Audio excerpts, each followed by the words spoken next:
Well then guys, we are going to be getting The Predator shortly released. This is of course the film by Shane Black and it is coming out in September 14th. And a lot of the marketing has been ramping up. We've had several trailers, several reveals, we're getting set reports. Lots and lots of stuff is happening, as I say, all part and parcel of the marketing. And one of those things is a Empire magazine feature on The Predator. It is the cover feature. So we've got lots of news surrounding the film, but also more specifically, the big bad Predator of the new film. Now, in the trailers, you would have seen there are two Predators featured.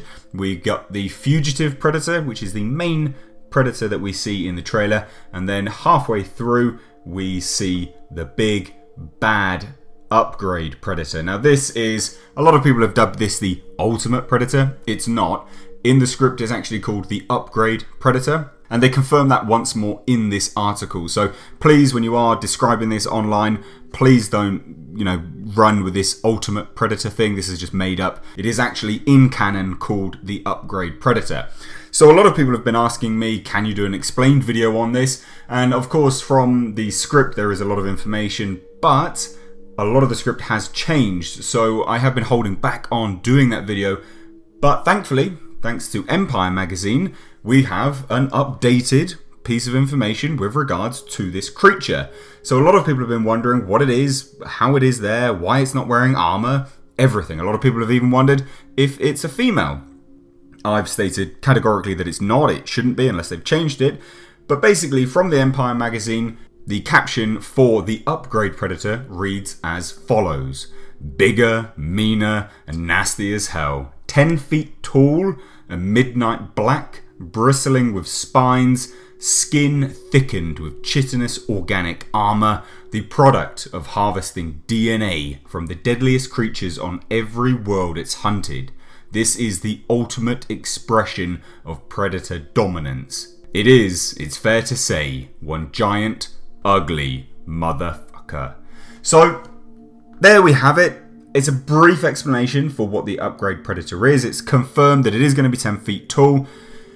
It doesn't wear armor and it doesn't wear a mask in the film. Why doesn't it do this? Well, it doesn't need the armor because, as you can tell, as you've seen, it has harvested DNA and hybridized itself with the deadliest creatures on every world that it has particularly hunted on. So it doesn't need armor. It doesn't need the face biomask that the normal predators wear. It chooses not to use those things.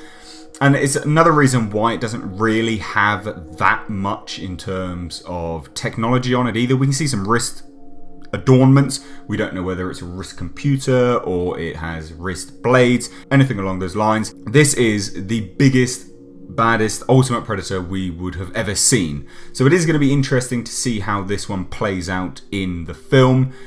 Obviously, we learned some more information about this and how the film goes and such like that in some other videos. You can look through my Predator playlist to kind of get to grips with that. I won't reveal too much in this video, but it is interesting. A lot of people have stated that it was a human creation. It's not. It's absolutely not. This is a Predator. It's just a hybrid. It has been going from world to world and hybridizing itself with everything that it hunts. It's something which we see now as a canon change in the lore of Predator. Basically, the reason they've been hunting, and the reason this one in particular has been collecting the spines of its prey, is to harvest that DNA. Now this is a recycled plot point, lore point, I guess, from the 2010 film Predators, where the super predators were going to be doing that. And it's a little bit lazily that they've reworked it into here, because it was removed from that story for whatever reason. I think Fox didn't really want to irritate fans that much, but they've put it back into this one. I don't mind it so much. It's just a bit of a shame that that's the reason why they collect trophies, as opposed to them wanting to hunt people and have a nice trophy on their wall. But there you have it. That is the upgrade Predator. It is the biggest, meanest, nastiest Predator we will see. It's interesting that it has bristling spines over its body. It's not something that we could see in the trailer. I mean, I'm showing it all now on the screen, but you couldn't really get to grips with that. You couldn't actually see that. And as much as it says that it's midnight black, again, you actually can't really see that from the trailer. In fact, if anything, it looks a little bit green with blood red pigmentation running through it. So it is interesting that they're quoting it as Midnight Black, but I do like the fact that they're saying that it's got chitinous organic armor, and that's one of the reasons why it doesn't wear anything. Predators on a whole have never really worn anything. That's, again, it's something that we're seeing changing in this new film. As we can see, the Fugitive has a lot of armor, but that is as a result of it going up against this big upgrade Predator.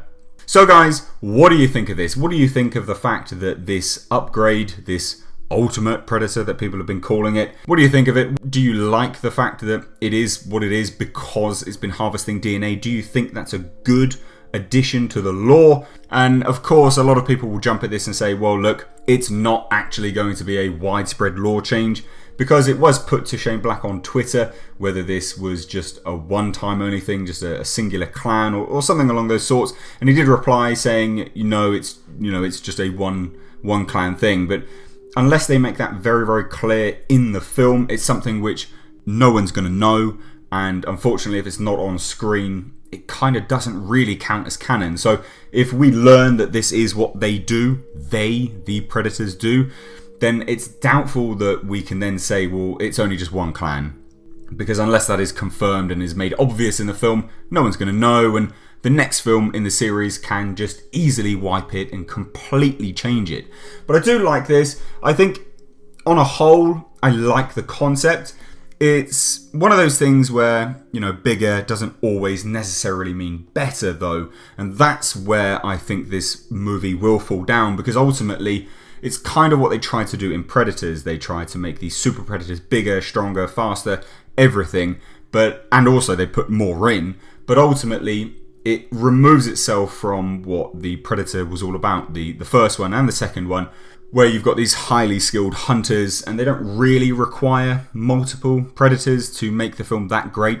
Again, it kind of falls down to somewhat lazy storytelling and somewhat lazy directing from the directors that are crafting these films and putting these films together. If you had just one upgrade Predator, that would be potentially better, but as you've got several Predators going up against one another and all of this, it screams to me, where does the idea go next? Because if they feel that this is the way to reinvent and revamp the franchise, where do they go next from a 10-foot tall hybridized DNA harvesting monster in the form of a Predator? Where do you go from there? Do you then have a 15-foot tall one, a 20-foot tall one? Do you have an army of Predators?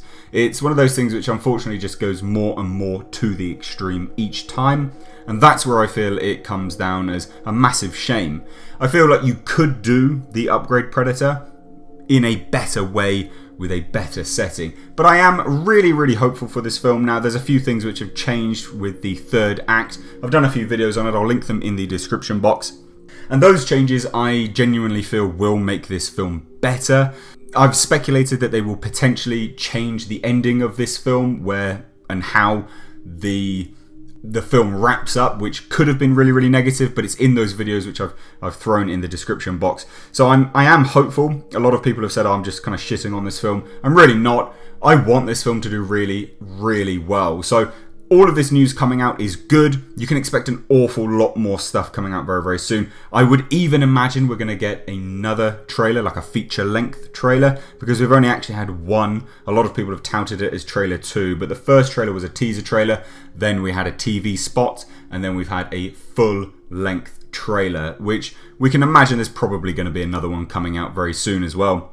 And of course, multiple interviews. We'll have the premiere, we'll have early reviews, so on and so forth. So if you want to stay up to date on all of this stuff, then please do hit that subscribe button on my channel if you're new here. One thing, guys, if you don't hit that bell notification, you won't be notified of anything. And actually, believe it or not, YouTube probably won't put my videos in your subscription feed, because that is what YouTube is doing at the moment. They are trialing a lot of stuff where they don't notify your subscribers of things that you upload, basically. It's a real shame, but it is what it is. So if you enjoy this channel and you enjoy the updates that I bring you, please do hit that bell notification, hit that subscribe button, click always, and yeah, you will be notified of every single update as and when they drop. But like I said, I've rambled for too long. Let me know your thoughts down below in the comment section. I'll wrap this video up here. Guys, thank you so much for watching. As always, I have been Mr. H, and I will catch you in the next video.